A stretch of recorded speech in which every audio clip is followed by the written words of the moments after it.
Every year without fail, Hollywood and other foreign markets bring unforgettable cinematic experiences to the masses, feeding our senses with creativity, imagination, and in rare instances, the impossible. In many cases, we're spoiled when it comes to live-action offerings. But what about animation? Today, we're looking back at the year 2002, the year the Osbournes bit the head off reality TV, for a look behind the scenes at one of heavy metal's most iconic family units. Clone High gave the MTV generation an alternate history lesson, and Ben Affleck was named the sexiest man alive. But Affleck was the bomb in Phantoms. Looking back, there are any number of wild pop culture milestones to mark this palindrome year. But today, we're setting our sights on the greatest animated films of 2002, with a top 5 list that's sure to make you feel nostalgic and appreciative of the leaps we've made in the cinematic art form since then. Let us begin. Number 5. Treasure Planet. Unleashed in theaters when Disney was still obsessed with scratching its science fiction itch, Treasure Planet reimagines Louis Stevenson's classic novel Treasure Island for an action-adventure epic that pushes the limits of the studio's computer-generated capabilities, while still keeping plenty of 2D elements on display. Helmed by John Musker and Ron Clements, Treasure Planet follows Jim Hawkins, a young troublemaker with a desire to go beyond the stars, on a swashbuckling mission across the cosmos to uncover a fabled pirate's treasure. Starring the voices of Joseph Gordon-Levitt, Brian Murray, David Hyde Pierce, Martin Short, Emma Thompson, and more, Treasure Planet isn't as character-rich as most Disney classics. It won't earn any points from me for its soundtrack, but what it lacks in personas and song is made up for with stunning visuals, imaginative world-building, and alien extras that keep your eyes busy throughout the journey. Treasure Planet feels like a Don Bluth movie, with artistry that evokes the style of Winsor McCay, as seen through the lens of Jacques Cousteau.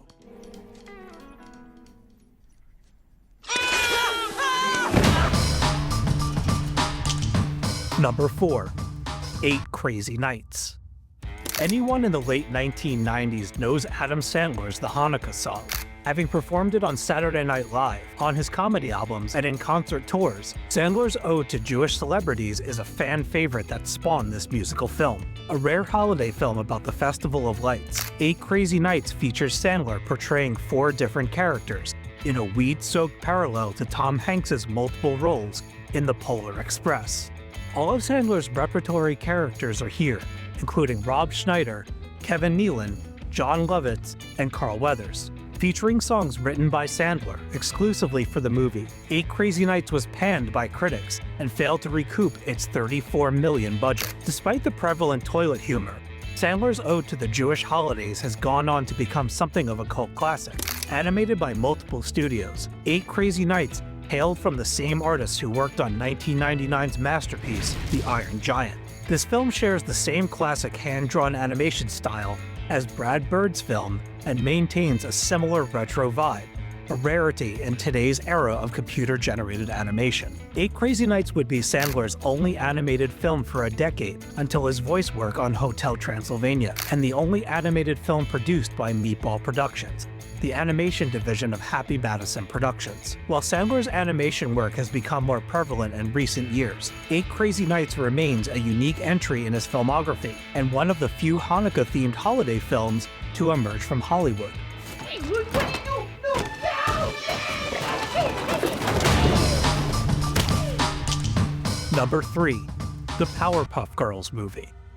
Before Rumi, Mira, and Zoe empowered the Han Moon in K-pop Demon Hunters, 3 pint-sized warriors infused with chemical X by the names of Blossom, Bubbles, and Buttercup kept the world safe from ne'er-do-wells and other baddies of the villainous variety. In Craig McCracken's directorial debut, the Powerpuff Girls unleashed their colorful brand of badassery to keep Townsville from falling into ruin at the maniacal paws of Mojo Jojo. The Powerpuff Girls movie serves as a prequel to the Cartoon Network animated television series that swept the world, beginning in 1998. The delightfully deranged and energetic film tells the origin story of the superpowered trio, from the onset of their powers to inadvertently destroying Townsville and aiding a villain in his quest for world domination. McCracken's film is ceaselessly adorable, action-packed, surprisingly emotional, and just as funny as the core series. The story teaches young audience members that even superheroes make mistakes, and if you come by your faults honestly, redemption is always within reach.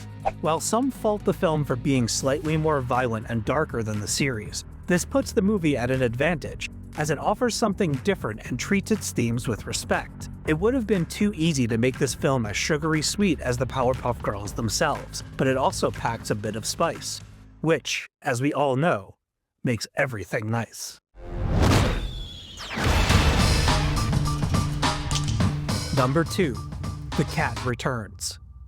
Animation isn't always the first genre of entertainment that comes to mind when audiences hear the term spin-off, but occasionally, animators get inspired to treat fans to more of a good thing. Such is the case with Studio Ghibli's The Cat Returns, a whimsical adventure spinning out of 1995's coming-of-age drama, Whisper of the Heart. Featuring characters like Baron the Cat and Muta, The Cat Returns centers on Haru Yoshiaka, a young woman with the unusual ability to communicate with cats. After saving a cat from being hit by a truck on a busy road, the cat turns out to be Loon, Prince of the Cat Kingdom.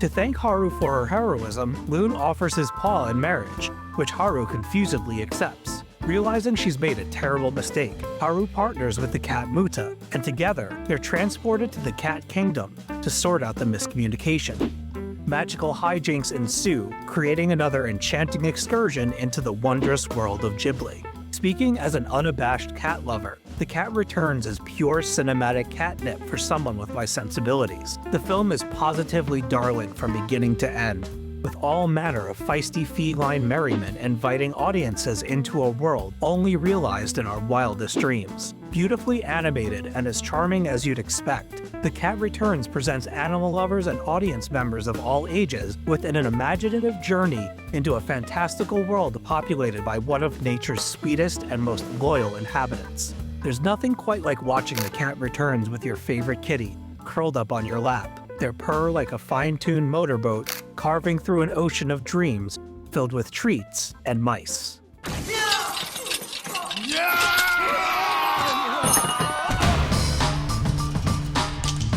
Number 1.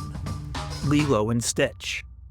After taking audiences under the sea with Atlantis: The Lost Empire and exposing the truth behind what goes bump in the night with Monsters, Inc., Walt Disney Feature Animation traveled to Hawaii for Lilo and Stitch, an animated adventure about an unlikely friendship between a young girl and a cuddly, mischief-making alien.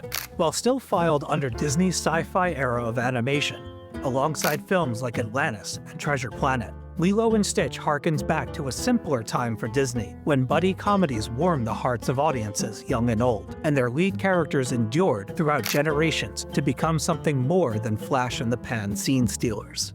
Co-directed by How to Train Your Dragon visionary Dean Dubois and the Wild Robots' Chris Sanders, Lilo and Stitch promotes strong familial bonds alongside a sense of belonging, regardless of how much of an outsider one may feel. The staying power of this Disney animated classic is undeniable, as the live-action version earned the House of Mouse over $1 billion worldwide in 2025, making a swift recovery from the nightmare that was Mark Webb's reimagining of Snow White. Lilo and Stitch seamlessly blends classic 2D animation with watercolor backgrounds to create a stunning visual style that evokes an old-school Disney feel. Few Disney animated films since have felt as tactile and handcrafted as Lilo and Stitch, and I doubt they ever will again. This is my family. I found it all on my own. There you have it, folks.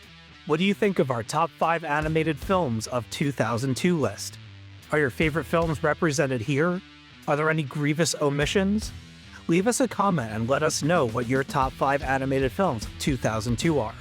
Until next time, cheers.